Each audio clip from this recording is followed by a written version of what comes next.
21 জন। বিসমিল্লাহির রহমানির রহিম। আমরা আজকে 19তম ক্লাসে পৌঁছে গেছি। দেখতে দেখতে 19টা ক্লাস করেছি, অনেকে 19টা করতে পারে না ডিউটির কারণে। কোনো সমস্যা নাই, ভিডিও যথাস্থানে আছে, একটু কষ্ট করে দেখে নেবেন এবং রিভিশন হবে। দ্বিতীয় ব্যাচ যারা যেটা চলে সকালে মর্নিং ব্যাচ, ওখানে রিভিশন চলতেছে, রিভিশন উপরে থাকবে ইনশাল্লাহ। তবে এই ছোট ছোট আইনগুলো শেষ করে আমরা পরবর্তী ইনশাল্লাহ আমরা মেজরেক্টে যাবো, কোনো টেনশন দরকার নেই। অনেকে মনে করতেছেন যে আমরা মেজরেক্ট অনেক কঠিন, আমরা মেজরেক্টের ভিতরে সবচেয়ে কঠিন হলো সাক্ষ্য আইন। এরপরে আমরা আজকে পঞ্চম পঞ্চম আইনে রয়েছি, যেটা হচ্ছে আমার 5টা আইন মাইনরেক্ট রয়েছে। এখানে তো দশম আইন আমরা হয়তো আমরা এই মাসে আমরা ঢুকে যেতে পারি। আজকে তো 15 দিন, দেখা যাক আগামী মাসে আমরা নতুন আইনে যাব। এটা কি ছবিতে কি দেখা যাচ্ছে, কোন থানা? স্যার, কোন ছবিটা একটু বড় ছবিতে করা তো লাগবে স্যার। আচ্ছা, এটা কোন একটা থানা ধরেন, পটুয়াখালীর একটা দুমকি থানা দেখা যাচ্ছে, যেই হোক। পটুয়াখালী মোলাদি নাকি স্যার? মুলাদি বা পটুয়াখালী, মুলাদি না দুমকি, মুলাদি না দুমকি থানা। পটুয়াখালী আমি জানি না, দুমকি দুমকি থানা আমি দুমকি। যাইনি। তো আপনারা যে যে পুলিশ দুমকি স্যার দুমকি স্যার স্যার স্টেশনে স্যার দুমকি। পরবর্তীতে এভরিওয়ান মানে প্রত্যেকে আপনারা যারা you are going to be next stage, অর্থাৎ you are going to be ASI, assistant sub inspector হতে যাচ্ছেন। এই পরবর্তী আপনাদের ডেস্টিনেশন হচ্ছে এই নিয়ারেস্ট পুলিশ স্টেশন অথবা পুলিশ স্টেশন। যে যেখানে আছে রেঞ্জ ভিত্তিক, যদি আল্লাহ ভাগ্য ভালো রাখে ইনশাল্লাহ সকলের মনোবাসা পূরণ করুক। এবং অনেকে তার থানায় করবে না, থানায় তো চাকরি করতে হবে, থানায় চাকরি না করলে you are not police. Police হতে হলে আপনাকে থানায় যেতে হবে। এটা হলো মূলত সেবার যে কার্যক্রম, সেবার যে দ্বার, সেবা যেখানে অরিজিনেশন হয়, এটা একমাত্র কাজ থেকে থানা না থাকলে খাটলে সেটা বোঝা যায় না। আমরা শুরুতেই আমি জাস্ট টাইম প্রমোশন হওয়ার পরে থানাতেই জয়েন করি। 6 বছরে আমি এস এ পরোকা সেঞ্চুরি এগুলো কোনো আসলে খাটা সম্ভব হয় নাই। আচ্ছা, যারা অনেকে সিনিয়র আছেন, ওয়ার পাইছেন, ধন্যবাদ। অনেকে জানেন যে থানার কি কি কার্যক্রম। এখানে এই যে দুইটা গাড়ি মোটরসাইকেলের পাশে এখানে কার অ্যাবসেন্ট আছে বলেন তো? স্যার, এই যে দুইটা মোটরসাইকেল দেখা যাচ্ছে নেই এখানে, স্যার। এখানে কার অ্যাবসেন্ট আছে? কে এখানে থাকার কথা ছিল? কে সেন্টি থাকার স্যার, কথা ছিল সেন্টি। স্যার? সেন্টি স্যার আর ডিউটি অফিসার স্যার, ভিতরে সেন্টি ওইখানে স্যার। আচ্ছা, ভিতরে তো আমাদের ঢুকতে পারতেছে না এখন। হ্যাঁ, ঢুকতে পারতেছে, তবে সেন্টির অনুপস্থিতি দেখা যাচ্ছে। যাই হোক, তবে এখানে আমরা দেখতে পাচ্ছি একজন লেডি অফিসার, ধরে নিলাম থানার অফিসার ইনচার্জ। আমরা ধরে নিলাম, গল্প দিয়ে আমরা শেষ করবো, মনোযোগ দেন। ধরে নিলাম একজন লেডি অফিসার, অনেক জায়গায় অফিসার ইনচার্জ থাকেন। আমরা ধরে নিলাম অফিসার ইনচার্জ লেডি অফিসার, অথবা একজন লেডি অফিসার থানার ডিউটি অফিসার, অনেক ক্ষেত্রে থাকে। থানার লেডি অফিসার হলে থানার কিসের দায়িত্ব পায়? হেল্প ডেস্ক অফিসার, হেল্প ডেস্কের। হেলমেটস। হ্যাঁ, হেল্প শিবির ডেস্কের স্যার। দায়িত্বে থাকেন সবসময় একজন একজন এএসআই। নারী ও শিশু হেল্প ডেস্ক স্যার। এটা নারী হচ্ছে ও শিশু আমাদের হেল্প ডেস্ক। শিশু আইনে বলা রয়েছে। এখন একজন, আপনারা যেহেতু একজন এএসআই হতে যাচ্ছেন, কথা বলেন না, যেহেতু এএসআই হতে যাচ্ছেন আপনারা, এখন নেক্সট প্রমোশনে যাচ্ছেন, তাহলে আপনার অবশ্যই আপনার এই দায়িত্ব কর্তব্য আপনার জানতে হবে। প্রথমত পিআরবি অনুসারে আপনি অন্যান্য গুলা পড়ে, একজন পুলিশের কিন্তু অনেক ক্ষমতা, অনেক দায়িত্ব। একজন পুলিশ এবং পুলিশে আপনি আমি আপনি সবাই পুলিশ, কনস্টেবল থেকে আইজি পর্যন্ত সারা পুলিশ। একজন পিআরবি 1-2 খাওয়ার মতো বিধান মতে সকলেই হচ্ছে পুলিশ অফিসার। এখন হচ্ছে পুলিশ অফিসার দুই ধরনের হয়, একটা হচ্ছে ঊর্ধ্বতন আর একটা অধীনস্থ। এখন কথা হচ্ছে যে স্পেসিফিকেশন ভাবে যদি আমরা স্পেসিফিক ভাবে আমরা যদি আমরা একটু আলাদা করি আমাদের দায় দায়িত্ব, একজন কনস্টেবলের দায়িত্ব আলাদা, এএসআই এর দায়িত্ব আলাদা, সাব ইন্সপেক্টরের দায়িত্ব আলাদা। এখন স্পেসিফিক ভাবে আপনার কিছু দায়িত্ব রয়েছে যেটা জানা খুবই জরুরি, সেটা হচ্ছে এএসআই দায়িত্ব কর্তব্য। আপনি যখন থানায় যাবেন, আপনি থানায় গেলেই আপনি যে সকল মানে আপনি দায়িত্ব পাবেন সেটা নয়। পিআরবি 207 আমরা যেটা আজকের আলোচনা, আমরা এখানে কিন্তু ধারা লিখি নেই, বিধি লিখি নেই, জাস্ট আমরা ছবি দেখে একটা আন্ডারস্ট্যান্ডিং করবো। পিআরবি বিধিতে 207 স্পষ্ট ভাবে 4টা অপশন দেওয়া রয়েছে, 4টা যে আপনার ধারার যে উপসেকশন গুলো বা বিধিগুলো দিয়ে রয়েছে। এখানে আমাদের যে ক্লিয়ার করে দিয়েছে যে আপনি কি কি কাজ করতে পারবেন, কি কি করতে পারবেন না। আগের সময়ে একজন এএসআই কিন্তু সবই করতো, থানার দায়িত্বে কিন্তু থাকা সবই করতো। পিআরবি স্পষ্ট বলা রয়েছে একজন এএসআই কি মামলা তদন্ত করতে পারে? হ্যাঁ, অবশ্যই। পারে স্যার, 255 ক্ষয়ে যদি পিআরবি হচ্ছে বলবেন, আপনার যারা স্যার। যারা এএসআই পরীক্ষা দিচ্ছেন তারা বলেন, পারে না প্রধান, you can not do this, পারে না। আপনি পারে না। একজন এএসআই একজন এএসআই মামলা তদন্ত করতে পারেন, আগে পারতো, ওই আগের দিন শেষ। যেহেতু এটা এখন সংশোধন হয় নাই, যেহেতু কালের প্রেক্ষাপটে এএসআই আসলে এসআই আসছে, অ্যাভেলেবেল এএসআই এসআই, যার ফলে বিলুপ্ত করে নাই বলছে। বিধান কিন্তু ঠিকই আছে। কখন পারে? যখন হচ্ছে অনুপস্থিত থাকবেন, অফিসার ইনচার্জ অনুপস্থিত থাকবেন, এসআই অনুপস্থিত থাকবেন, থানায় কেউ থাকবে না, তখন উনি একজন এএসআই আপনি পারবেন। তা কথা হচ্ছে 255 একটা বিধি রয়েছে যেখানে বলছে যে পারে না। পরে পারে। 255 যখন স্যার।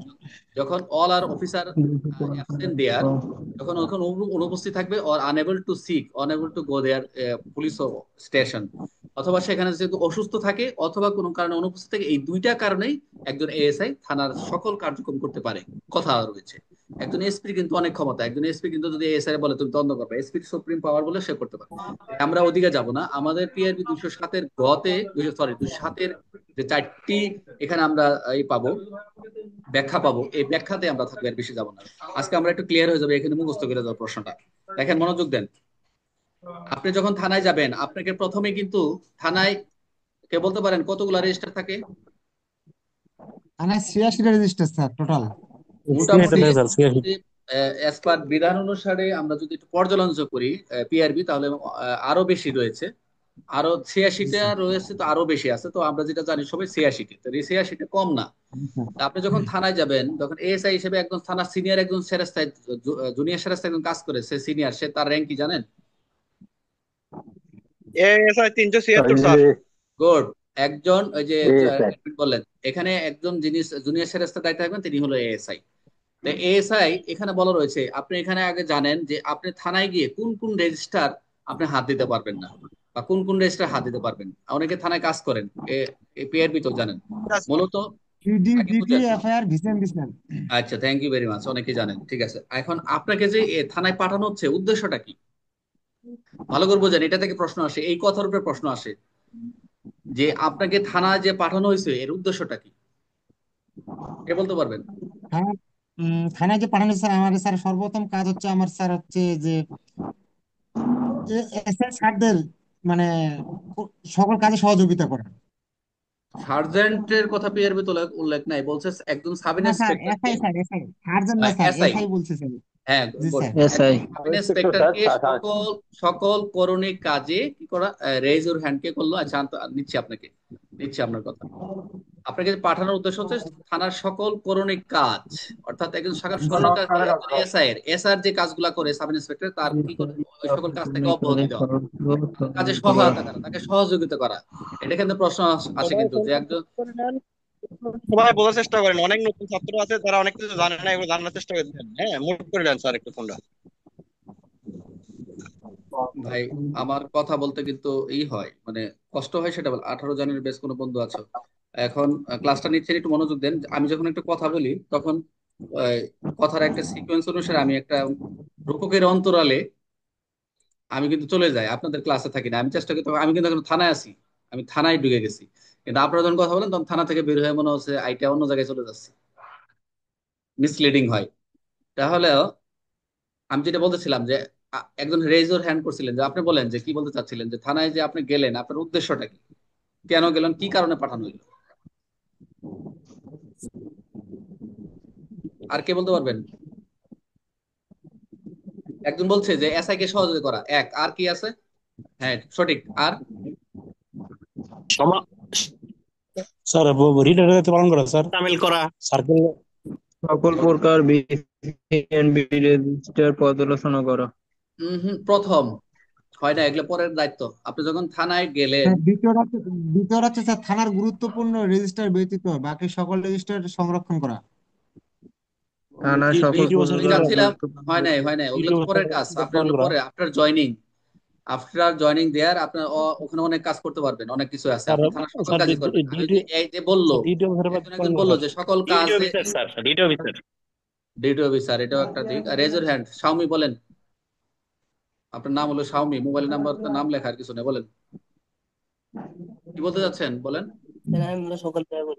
আচ্ছা, থানার সকল প্রকার তাহলে আমরা দুইশো ও সাতে রোনা আমরা পাহারা ডিটি করা, রোনা পাহারা বা টহল ডিটি হ্যাঁ করা। হ্যাঁ অনেক আছে। আমরা মানে কইরা না, শুধু বলে একটু শেষ মনোযোগ করা দেন। যাবে না, যতই দায়িত্ব এখানে উপরে কর্তব্য। দেখা যাচ্ছে এটা একজন ঢাকা এএস না। এর দায়িত্ব কর্তব্য, মনোযোগ দেন। আমি একটু শেষ করে দিচ্ছি প্রথম পয়েন্টটা, যেটা হচ্ছে পিআরবি 207 কত, যেটা বলা রয়েছে, আপনার মনোযোগ দেন। অনেকে বলতে জি একটু স্যার। করতেছেন, আসতেছে না। আমি চাচ্ছিলাম ওই 207-এর ভিতরে থাকা, আপনারা রয়েছেন কিন্তু আওলা জ্বলা হচ্ছে, যে এস এর দায়িত্ব কর্তব্য হিসেবে 207-এ যেটা বলছে, 207-এর ক এখানে থাকেন। প্রথমে বলছে, দেখবেন মেইন বই দেখবেন একবার, যাদের এই বইটা আছে, এই যে এই বইটা কার আছে, এই বইটা কার আছে, এই বইটা রাখবেন চেষ্টা করবেন। অনেকে নতুন নতুন আপডেট বই বের করছে, আপাতত থাকলে ভালো, আর চেষ্টা করুন এই বইটা রাখার জন্য। এটা একদম হেডকোয়ার্টার্স এর এবং এটা ফলো করে। এটা ওনারা ফলো করে ইংলিশ। স্যার আমি বই আছে স্যার, এই বইটা মতিউর রহমান স্যারের ভাষ্য, আর এটা ভাষ্য খুব নাই, ভালো মতিউর লাগছে। রহমান স্যারের বই আছে। আমার কাছে যেটা আছে ফুল ইংলিশ, ফুল ইংলিশ, এটা ইংলিশে এরকম তিনটা পার্ট রয়েছে। এই যে যেটা পুলিশ হেড করার করতে, এটা আমার একজন সিনিয়র স্যার, এটা তিনটা পার্ট আমাকে, এটা তিনটা পার্ট, এটা ইংলিশে দেখেন, এটা আমি ফলে নিয়ে গেছিলাম। এটা এখান থেকে একটা প্রশ্ন আসলে ইনস্টেড প্রপার্টি কি, অনেকেই বুঝতে পারেন ইনস্টেড প্রপার্টি কি, এই যে এরকম তিনটা পার্ট করছি। তো যাই এটা তো রাখার দরকার নেই, আপনার এই বইটা থাকলে তো কনস্টেবল থেকে এত দরকার নেই। এটা আমাদের একটু হায়ার ইনভেস্টিগেশন আমাদের পড়তে হয়। তাহলে যেটা বলতে চাচ্ছিলাম যে কোন থানার একজন এএসআই পাঠানোর উদ্দেশ্য হচ্ছে, প্রথম হচ্ছে তদন্তকারী এএসআই কে, একজন এসআই যিনি থাকবেন তাকে বলা হচ্ছে তদন্তকারী এসআই কে সকল করণিক, কারণিক বা করণিক, করণিক আপনি কেরানি মনে করেন না, সকল করণিক রুটিন মাফিক যত কাজ রয়েছে, যেমন থানায় একজন মালখানার দায়িত্বে থাকেন একজন সাব ইন্সপেক্টর, অর্থাৎ প্রপার্টি রেজিস্টার 379 যেটা, তারপর খতিয়ান রেজিস্টার দায়িত্বে থাকেন, তারপর হচ্ছে আপনার ওই যে ওয়ারেন্ট জরিমানা রেজিস্টার দায়িত্বে থাকেন, তারপর হচ্ছে আরো কিছু কিছু স্পেসিফিক যে বলে সিআইসি যে রেজিস্টার, অর্থাৎ যেখানে যেখানে সাব ইন্সপেক্টরকে একজন ওয়ারেন্ট রেজিস্টার, যেখানে যেখানে সাব ইন্সপেক্টরকে দায়িত্ব দেওয়া হয়েছে, সেখানে যদি একজন এএসআই কে কি করা হয়, তাকে সহজ করার জন্য, কোঅপারেশন করার জন্য বলছে যে ওই সকল কাজকে আপনি কি রুটিন ভাবে কাজ থেকে অব্যাহতি দেওয়া। একজন সাব ইন্সপেক্টর যদি কোনো ঘটনাস্থলে সুরতহাল করতে যায়, ওখানে তাকে সহযোগ করা, কিন্তু স্পেসিফিক ভাবে একজন এএসআই কিন্তু সুরতহাল করতে পারবে বলা রয়েছে। তো ওইটা আলাদা বিষয়, কিন্তু আমরা এখানে যেটা যাব থানার, তো এই যে এখানে কিছু কথা রয়েছে যে থানার সকল কাজে আপনি সহযোগ করে দিতেছেন, কিন্তু এখানে স্পেসিফিক আলাদা কিছু বলা রয়েছে। এই 207-এর কতে বলছে যেটা, যে একজন এএসআই কে পাঠানোর উদ্দেশ্য এটা, দ্বিতীয় উদ্দেশ্য হচ্ছে সে যে যে কাজগুলো করবে অবশ্যই তাকে দায়ী করা হবে যদি কোনো ভুল করে। মনোযোগ দেন, সবাই পড়বেন, দেখেন লেখা আছে হেডলাইনে, যে এটা নিশ্চিত করবে ঊর্ধ্বতন কর্তৃপক্ষ যাদেরকে দায়িত্ব দিবে, যেমন একজন সাব ইন্সপেক্টর, যদি আপনি সাব ইন্সপেক্টর আন্ডার রয়েছেন এখন, আপনি তাকে, আপনি এএসআই কে পানিশমেন্ট দেওয়ার উদ্দেশ্য নয়, সুনির্দিষ্টভাবে তাকে দায়ী করতে হবে, যদি ভুল করে তাকে শাস্তির আওতা আনতে হবে।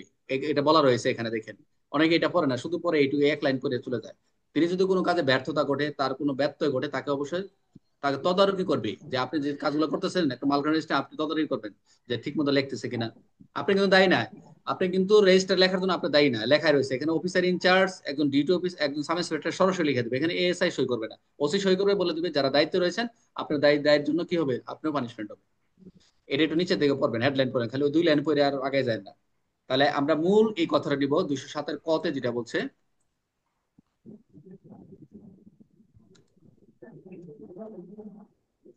207-এর কতে, যেটা আমরা মূল নিব, যে কোন থানার এএসআই কে পাঠানোর উদ্দেশ্য হচ্ছে তদন্তকারী এসআই কে সকল কারণিক বা করণিক ও রুটিন মাফিক কাজ অব্যাহতি দেওয়া। কে বলতে পারবেন, বলেন। এখান থেকে প্রশ্ন 207-এর ক থেকে থানার প্রশ্ন। সকল করণে যেমন রুটিন মাফিক কাজ হতে অব্যাহত দেওয়া। আর কে কোন বলেন, থানায় একজন একজন বলেন, কে এসআই বলবেন, যে একটু আরো সহজ করে কে বলতে পারবেন, একজন থানায় স্যার এসআই বলি পাঠানো, স্যার। বলেন। স্যার একজন থানায় সর্বপ্রথম গেলে স্যার যে আহ, আহ, তদন্তের সাব ইন্সপেক্টর স্যারকে তার সকল বিষয়ের তদন্তের সকল বিষয়ের করণিক যে কাজগুলো আছে ওনাকে ওই কাজে যেন সহায়তা করা স্যার। এটাই এটা কথা, এটাই দুইশো কথা, সাতের সহায়তা পথে। করা, এটাই সহায়তা, এটাই ইম্পর্টেন্ট, যে হ্যাঁ তাকে সহায়তা করা। তাকে সাহায্য সহযোগিতা, তাকে সহায়তা করা, এটা অব্যাহতি দেওয়া মানে অন্য না, তার কাজ স্যার থেকে পুরোটা বাদ দিলেন না। স্যার স্যার মানে তার সকল তদন্তের মানে তার করণিক কাজের না স্যার, তার সাথে সাথে নিয়ে যাবে, তা আপনি তো তদন্ত মামলা দিবেন না, আপনি সংশ্লিষ্ট মামলা তো করণিক। কপি নিয়ে দৌড়াবেন না, বলবেন না জব তালিকা করো, বলবেন এটা করো, সাথে থাকলেন যে তুমি কি নির্দেশন দিলে তাকে অনুসরণ করা, তাকে ফলো করা, তাকে দেখা, তো স্যার সাহায্য স্যার সহযোগিতা। আসামি গ্রেপ্তার করা, তাকে বলবে যে স্যার আসামি স্যার চলেন, আসামি সেটাই। ধরে নিয়ে আসি, এগুলো সহযোগিতা করা। এক লাইনে বুঝাই দিচ্ছে, স্যার এত বিস্তারিত দরকার স্যার নেই। স্যার এখন আসেন, ভেরি ভেরি ইম্পর্টেন্ট, এসআইকে আপনাদের স্যার স্যার তদন্ত রেসপন্সিবিলিটি। এফআইআর মামলা প্রক্রিয়াতে ডায়েরি, সহযোগিতা করে। আমি প্রশ্ন আসতেছে সবাই, পরে দেখেন, পরে দেখেন হচ্ছে, পরে বলছে এফআইআর মামলা ডায়েরি, দেখেন দেখা যায় লেখা, যে এফআইআর মামলা ডায়েরি, এফআইআর, এই প্রথম হচ্ছে থানার FIR, first information report record, আচ্ছা, সাধারণ ডায়েরি যেটা যিনি জিডি, ভিলেজ ক্রাইম নোটবুক, এই তিনটা আপনি দায়ী না, এই তিনটা ব্যতীত, দেখছেন, এই তিনটি ব্যতীত, মনোযোগ, এমসিকিউ আসবে এবং আপনারা লিখবেন যে এফআইআর, সাধারণ diary, village crime notebook, village crime notebook এখানে ব্যবহার নাই, এরপরে তৈরি হয়েছে সিডিএমএস, সিডিএমএস কার্য অঞ্চলে। এফআইআর, মামলা ডায়েরি, সাধারণ ডায়েরি, ভিলেজ ক্রাইম নোটবুক ব্যতীত, এগুলা ব্যতীত এএসআই থানার সকল রিটার্ন রেজিস্টারের জন্য দায়ী থাকবে, এডি ছাড়া যে অন্য রেজিস্টার আছে তার জন্য দায়ী থাকবে, অন্যগুলো যদি এএসআই স্পেসিফিক দেয়, যদি পারে সেগুলা কাজ করবে, তবে এই তিনটা তাকে দিবে না। এবং অন্যান্যের জন্য সে রেজিস্ট্রেশন দায়ী থাকবে, কখনো উপরোক্ত তিনটি দায়িত্ব কখনো দেওয়া যাবে না। কেন দেওয়া যাবে না, কে বলতে পারবেন, যে কোন কোন রেজিস্টার একজন এএসআই কে দেওয়া যাবে না, কোন কোন রেজিস্টার, এফআইআর, সাধারণ diary, village crime notebook. CD, DD, FIR, VCMB. হ্যাঁ, এই যে কেন দেওয়া যাবে না, এই যে এত থানায় তো কাজ করতেই আছে, কেন নিষেধ কেন? কে বলতে পারবেন? অনেকে এটা থানায় কাজ। স্যার, এটা শুধু স্যার একমাত্র যিনি ওসির দায়িত্বে থাকেন তিনি এই কাজটা করেন। ইনি যদি গুড। কাউকে দায়িত্ব দেন তাহলে সে করতে পারবেন। অর্থাৎ একজন এসআই ঊর্ধ্বতন কর্তৃপক্ষ যদি আলাদা হিসাব, কিন্তু কথা হচ্ছে এইগুলো সরাসরি হচ্ছে সবকিছু অফিসার ইনচার্জ, মামলা রেকর্ডকারী, মামলার মালিক, মামলার তদন্তকারী কর্মকর্তা, কিন্তু মামলা তদন্তকারী কর্মকর্তা কিন্তু অফিসার ইনচার্জ, এটা জানেন তো? এই জি জন্যই স্যার। এই তিনটি সরাসরি ওসি স্যার যেহেতু জড়িত, সরাসরি অর্থাৎ সরাসরি বলতে তিনি যেহেতু মালিক, এই জন্য বলা রয়েছে দেওয়া নিষেধ একদম। পিআরবি অনুসারে বলা রয়েছে যে এই তিনটি দায়িত্ব কখনো দেওয়া যাবে না, কখনো দেওয়া যাবে না, স্পষ্ট বলে দিছে। ঠিক আছে? এবং এগুলা নিজে নোট করবেন, অফিসার ইনচার্জ নিজে নোট করবেন। এখন করে তো এখন সাব ইন্সপেক্টর, কিন্তু এখন কাজ তো ঘুরে করায় না ফিরে স্যার। দেখা যায় এসআই কাজ করতেছে। আগের থানার কাজগুলো তো এসআই করতো। তাহলে আমরা এক নম্বর পয়েন্ট পেলাম কি, যে থানার এসআই কে পাঠানোর উদ্দেশ্য হচ্ছে কি একজন তদন্তকারী সাব ইন্সপেক্টরকে কি করা, সহায়তা, সাহায্য যাবতীয় সহযোগিতা। কারণে রুটিন মাফিক কাজ করে। হ্যাঁ, রুটিন থেকে অব্যাহত করো। আর খতে যেটা পাইলাম, 207-এর খ যেটা পাইলাম, যে এফআইআর, মামলা ডায়েরি, জিডি, আর হচ্ছে ভিলেজ ক্রাইম নোটবুক, এই তিন এই ব্যতীত সকল রেজিস্ট্রের জন্য দায়ী থাকবে মামলা ডায়েরি কাউকে দেওয়া যাবে না। ক্লিয়ার? জি স্যার। তাহলে এখন আসি আমরা, মামলা ডায়েরি মনোযোগ দেন, আমি ধরবো, আসতে রিভিশন দিব। এখন দেখেন, যেটা ভেরি ভেরি ইম্পর্টেন্ট আপনাদের পরীক্ষায় আসবে, যে আপনার দায়িত্ব একটু বেড়ে গেল। যে আপনি যখন থানায় কাজ করতেছেন, কাজ যখন শুরু করতেছেন, সিআইসি রেজিস্টার সম্পর্কে আপনার ভালো ধারণা আছে। এখন আপনি কি কাজ করেন আপনার জানা আছে। আপনি ডিউটি অফিসার করবেন, আপনি এএসআই হিসেবে থানার একটা টহল ডিউটি করবেন, আপনি সমন জারি করবেন, সমন এক্সিকিউশন করবেন, ওয়ারেন্ট এক্সিকিউশন করবেন, অফিসার ইনচার্জের সাথে আপনি যাবেন। তারপর সিভিল কিছু কার্যক্রম রয়েছে সেগুলো করবেন। ডাক আইন গার্ড ডিউটি শৃঙ্খলামূলক করবেন, ডিউটি করতে হবে। আপনি আইন শৃঙ্খলা যে দায়িত্ব থাকবেন সেগুলো মানে আপনার অনেক রেসপন্সিবিলিটি বেড়ে গেল। বাট এখন কাগজ আসেন, শেষ নেই স্যার। এখন আপনি যেটা হচ্ছে 207-এর গতে যেটা বলছে, মনোযোগ দেন, আপনি কার অনুপস্থিতি কি কি করবেন, আপনি কাদের অনুপস্থিতিতে আপনি কি কি কার্যক্রম করবেন, এখানে একটু অ্যাড করা হয়েছে। সেটা হচ্ছে, মনোযোগ দেন, কথা বলেন না, যে যখন থানার অফিসার ইনচার্জ এসআই অনুপস্থিত থাকেন, দেখেন, থানার যখন অফিসার ইনচার্জ এবং এসআই অনুপস্থিত বা অসুস্থ থাকেন, তো ফৌজদারি কার্যবিধি, আমরা যে কার্যবিধি যখন পড়বো, এখানে একটা বিধানে বলা হয়েছে 4-এর ত, এখানে ভারপ্রাপ্ত কর্মকর্তার কথা বলা রয়েছে 4-এর ত। এর আওতায় সিনিয়র এএসআই কে অফিসার ইনচার্জ দায়িত্ব গ্রহণ করতে পারবেন এবং সকল দায়িত্ব পালন করবেন, একদম স্পষ্ট ক্লিয়ার করে দিয়েছে 207-এর গ। এটা আপনাদের একদম পাওয়ার, যে থানার অফিসার ইনচার্জ যখন অসুস্থ থাকবেন বা এসআই থাকবেন না, বা তিনিও অনুপস্থিত থাকবেন। এখানে অনুপস্থিত বলছে কি, থানার বাইরে গেছেন, কোর্টে সাক্ষী দিতে গেছেন, অথবা ছুটিতে আছেন, এরকম কিছু, তখন এসআই একই অবস্থা থাকবেন, তখন তাকে দায়িত্ব দিয়ে যাবেন যে আপনাকে এই অফিসের দায়িত্ব দেওয়া গেল। যিনি দিন যারা থানায় কাজ করেন তারা আপনারা জানেন। তো এর আওতায় সিনিয়র একজন এসআই কে অফিসার ইনচার্জের দায়িত্ব পালন গ্রহণ করতে পারবেন এবং সকল দায়িত্ব পালন করতে হবে। সকল দায়িত্ব তো আপনার থানার অবশ্যই হয়ে গেলেন, যে আপনি কি কার্যক্রম করবেন। একদিনে 2 দিন দায়িত্ব পাই আপনি অনেক কিছু করতে পারেন, সমস্যা নেই। হ্যাঁ, ওই ফাটা ক্যাস্টর মতো আবার না, ফাটা ক্যাস্টর 24 ঘন্টার জন্য। আচ্ছা, যে বিশেষ জরুরি পরিস্থিতি, দেখেন মনোযোগ, আবার একটু নোট আছে এখানে। বিশেষ জরুরি পরিস্থিতি ব্যতীত, মানে এটা একটা, কিছু কিছু জরুরি পরিস্থিতি ব্যতীত তাকে অবশ্যই তদন্ত কার্যে নিয়োগ করা যাবে না। জরুরি একেবারেই ইমার্জেন্সি নয়, নট ইমার্জেন্সি ছাড়া তাকে কখনোই তদন্ত কার্যে, একজন এসআই আপনাকে এই তদন্ত কার্যে আপনি নিয়োগ করবেন, এটা মনে রাখেন। আপনি যখন এএসআই হবেন তখন দেখবেন এএসআই তো বাংলাদেশে যে আমাদের যে পুলিশের যেটা অনেক কথাই শোনা যায়, রেকর্ড হচ্ছে, অন্য নেগেটিভ এক্সপেকটেশন দরকার নেই। এএসআই তো বাংলাদেশ ভাইলওয়ান একজন, মানে কি বলবো, এটা একজন, আমার মতে বলা হয় যে টেরোরিস্ট বলে আর কি, সোজা কথা। এখন তাই আসলে আমি বাস্তবে যে টেরোরিস্ট পাইনি, কিন্তু কিছু কিছু ক্ষেত্রে বিশেষ পেয়েছি, ব্যতিক্রম পাইছি। এটা পূর্ববর্তী যারা পূর্ববর্তী কিছু পুলিশ বা তাদের কার্যক্রমের সাথে যারা কাজ করছে, এগুলা দুর্গন্ধ যায় নাই।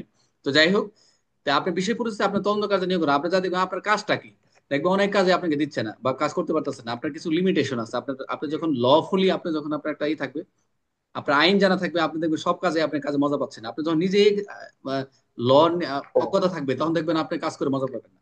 তাই বিশেষ জরুরি পরিস্থিতিতে তদন্ত কাজে নিয়োগ করা যাবে না। তবে থানার অফিসার ইনচার্জ এসআই অনুপস্থিত বা অসুস্থ থাকলে কেবল এএসআই কে নিজেই তদন্ত ভার গ্রহণ করতে পারবে। যদি ওই যে উপরে কথাটা আবার আছে, অনুপস্থিত আর হচ্ছে অসুস্থ যদি যে কোনো থাকে, তবে আপনি কি করতে পারবেন, থানা নিজেও তদন্ত ভার গ্রহণ করতে পারবেন যে কোনো মামলার।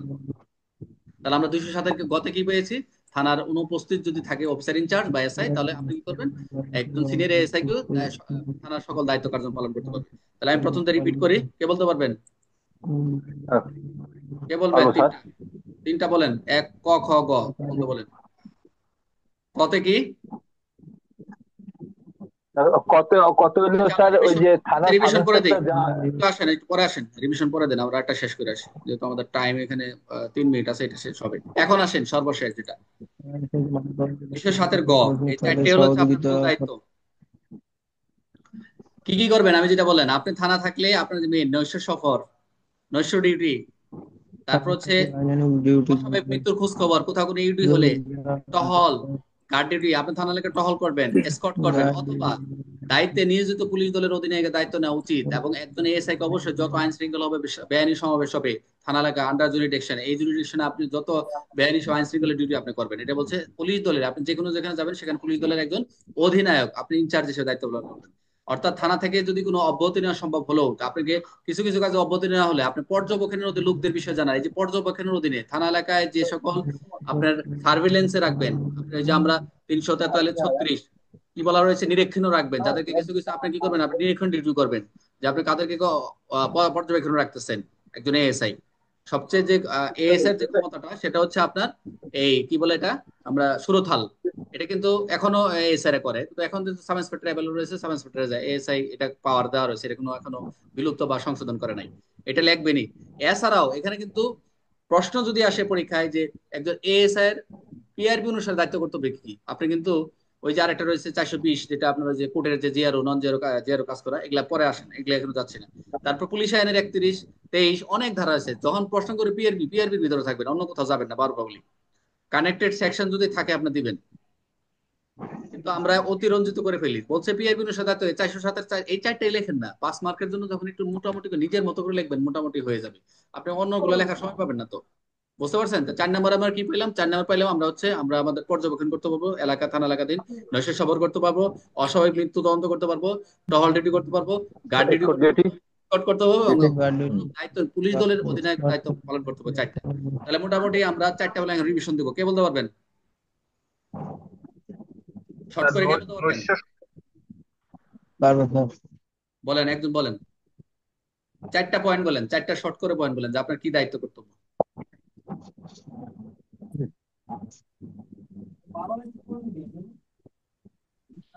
আচ্ছা, বলবো স্টপ, স্যার। স্টপ, সবাইকে প্রশ্ন হ্যাঁ, ধরি, বলতে প্রথম বলতে বলেন, বলেন। একজন সাব ইন্সপেক্টরকে থানা নিয়োগের উদ্দেশ্য কি বলেন। আরেকটা লিঙ্ক দেবো, সবাই চলে আসবেন। কে বলতে পারবে এই প্রশ্ন উত্তর? একটা লিঙ্ক তৈরি করি, আপনার ক্লাসে ঢুকবেন। Sub inspector. কে বলতে পারতেছেন না? থানা নিয়োগের উদ্দেশ্য কি? এতক্ষণ কি পড়াইলাম পারবো স্যার। আপনাদের? স্যার, হ্যাঁ, থানার বলতে এসআই হবে, কথা কাজ বলতে হবে। হচ্ছে স্যার, থানার দায়িত্ব দেওয়ার পরে স্যার সাব ইন্সপেক্টর স্যারের সকল কর্মী কাজ এবং রুটিন তাকে সহযোগিতা করা। এটাই তো নিয়োগের উদ্দেশ্য, বিভিন্ন খবর। জি এটাই স্যার, তো নিয়োগের এটা হলো উদ্দেশ্য। তার মূল উদ্দেশ্য স্যার। এটা আচ্ছা, আরেকটা লিঙ্ক দিচ্ছি, আপনারা অ্যাড হয়ে যান, তাহলে আবার একটু বিস্তারিত আসতেছে। আরেকটা লিঙ্ক তৈরি করতেছি, কারণ 1 মিনিট কেটে যাবে, সবাই কেউ যাবেন না, প্রথম সেশনটা শেষ করি।